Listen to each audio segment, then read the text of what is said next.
Юуны өмнө хоёулаа брендийн Монголын зах зээл дээр эзлэх байр суурь болон BYD-гийн борлуулалтын статистик мэдээллийн талаар яриагаа эхлэе. BYD брэнд Монголд 2019 оноос эхлэн борлуулагдаж эхэлсэн. Сүүлийн үед бид Silion 6, Shark 6 зэрэг шинэ загваруудыг танилцуулаад байгаа. Одоогоор бид нийтдээ бараг 10 орчим загварын автомашин нийлүүлээд байна. Борлуулалтын хувьд тасралтгүй нэмэгцээр байна.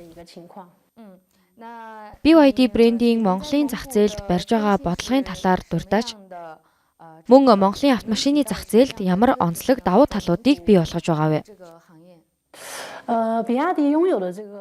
BYD брендийн автомашины гол технологи бол EV болон PHEV. EV гэдэг нь цэвэр цахилгаан хөдөлгөөртэй автомашин. PHEV гэдэг нь цахилгаан шатахуун хосолсон хөдөлгөөртэй автомашин гэсэн үг. EV, PHEV аль аль нь Монголын зах зээлд маш сайн тохирдог. Миний мэдэж байгаагаар Монголд өвөл эрс хөтөрсөн үед хасах 40 хэм хүрдэг. Гэсэн хэдий ч хэдэн жилийн турш бидний Монголын зах зээл нийлүүлсээр ирсэн EV болон PHEV загваруудын хувьд аль аль нь Монголын онцлогт маш сайн тохирч байгаа нь харагдаж байна. BYD брэнд анхны 4S шоурумыг Монголд нээх гэж байгаа гэж сонссон. Энэ талаар та илүү дэлгэрэнгүй мэдээлэл өгөөч.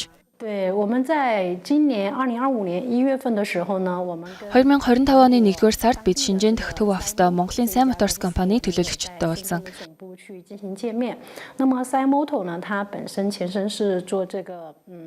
Сайн Моторс нь анх электрон барааны салбараас эхлээд нэлээдгүй дэлхийн брэндүүдтэй хамтран ажиллаж ирсэн туршлагатай. Түүнчлэн Монголын автомашины зах зээлд ариун туршлагатай гэдгийг бид уулзалтын явцад олж мэдсэн. Тиймээс бид Сайн Моторс компаниг Монголд дах BYD брендийн 2 дахь албан ёсны дистрибьюторээр сонгосон.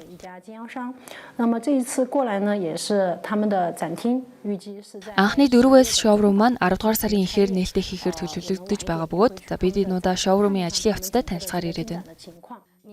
Та энэ салбарт удаан ажилласан хүний хувьд Монгол дахь цахилгаан автомашины салбарын ирээдүйг хэрхэн харж байгаа вэ? Бид Хятад улсаас энэ салбарт юуг сурч ямар туршлагыг хэрэгжүүлэх боломжтой вэ? Би өөрөө BYD компанид ажиллаж эхлээд аль хэдийн 23 жил болсон байна. BYD анх гараагаа цэнгэлдэг батарейгаар эхэлж байсан. Тийм ч учраас одоо бидний батарейн технологи маш өндөр түвшинд хүрсэн.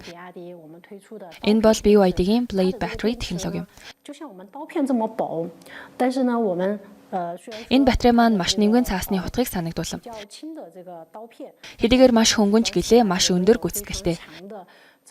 Хэрвээ та BYD-гийн төв оффист очивол бид танд 5 мм-ийн ган зүгээр батарей нэвт сүлбэж туршиж үзүүлж болно. Энэ туршилт нь аюулгүй байдлыг ямар өндөр түвшинд хангасныг илтгэнэ. BYD-гийн суудлын автомашинууд олон улсын зах зээлд гарч эхлээд ойролцоогоор 4 жил болж байна.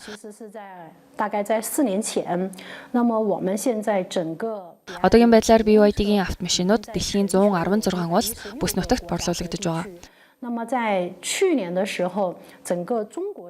Өнгөрсөн жил Хятадын автомашины зах зээлээс экспортын хэмжээгээрээ дэлхийд тэргүүлсэн. Мөн BYD-гийн цахилгаан автомашинууд сүүлийн хэдэн жил дараа нь дэлхийд хамгийн өндөр борлуулалттай байсаар байна. Тиймээс бид Монголын зах зээлд BYD-гийн энэ мэтчлэн олон дэвшилтэт технологиудыг санал болгож байгаа. Жишээ нь энэ оны ихээр бид мегаватт хурдан цэнэглэх технологи болон Юнгнян буюу үүлэн тэнцвэржүүлэгч технологиг нэвтрүүлсэн. Мөн BYD брэнд 4 үндсэн брэндтэй: BYD, Denza, Yangwang, Fangjingbao.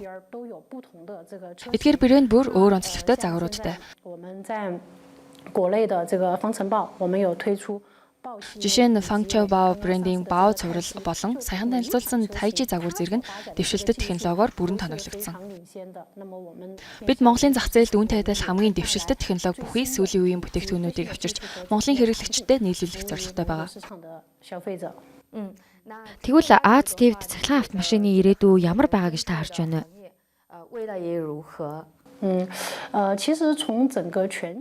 Ер нь дэлхийн хэмжээнд автомашины салбар маш амжилттай байгааг хэлмээр байна. Үүний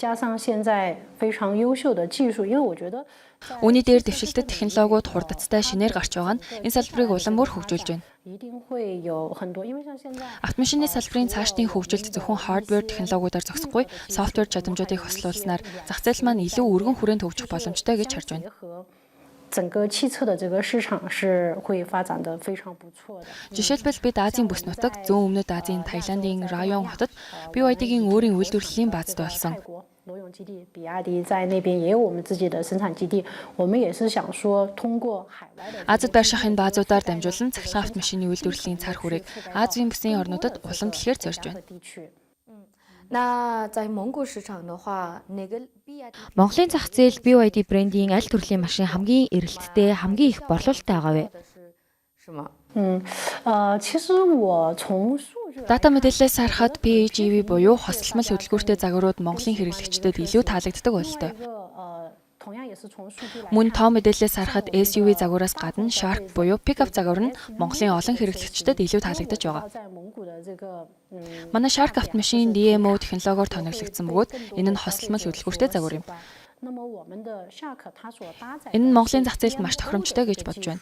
它是一款混合动力的这样 Яагаад гэвэл off-road илүү бартаад зан тохиромжтой. 和蒙古的这个市场，为什么呢？因为 Би Монголд ирээд байгалийн сайхныг мэдрээд их сэтгэл их тэнүүн болсон. 到达蒙古的时候，我就感觉很心旷神怡。如果能够在这样的 Тэгээд энэ тал нутгаар Shark унаа давхвал ямар гайхалтай мэдрэмж төрөх болоо гэж бодсон.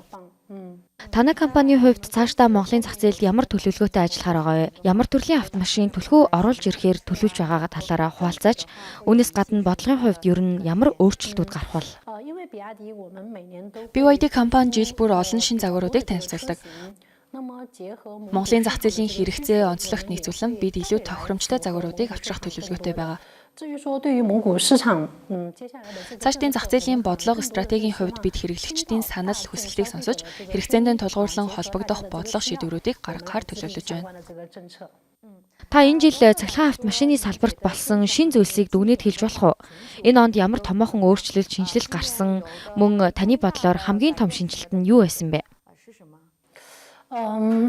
从全球来看，我觉得还是 Дэлхийн хэмжээнд авч үзвэл би хувьдаа цахилгаан автомашиныг сонирхох, худлаа авах хэрэглэгчид эрчимтэй өсөж байна гэж харж байна. 因为电动车的这个 Цахилгаан автомашиныг та жолоодож үзээд л тав тухыг нь шууд мэдрэх боломжтой. 首先它非常的 Учир нь цахилгаан автомашин маш нам гүм, дуу чимээ багтай. 或者孩子还是作为我们 Хөгшин хүүхэд гэлтгүй өөрөө жолоодож байгаа хүн ч гэсэн уламжлалт шатхуун автомашинаас өөр гэдгийг шууд мэдэрдэг. 这种开燃油车没有的这种 Цахилгаан автомашиныг цэнэглэх технологич гэсэн улам хөгжиж байна. 这个驾驶的这个过 Нэг жишээ хэлэхэд энэ оны эхээр бид мегаватт хурдан цэнэглэх дэвшилтэт технологиг танилцуулсан. 出的时候我们有推出 Энэ технологийн гол онцлог нь та ердөө нэг аяга кофе уух хугацаанд автомашинаа бүрэн цэнэглэх боломжтой болох юм. 时间，你就可以把 Одоо зах зээл дээр байгаа ихэнх цахилгаан автомашиныг хурдан цэнэглэгчээр цэнэглэхэд дор хаяж 2 цаг шаардлагатай байгаа. 2个小时，但是不用我们的这个兆瓦闪充的这个技术呢。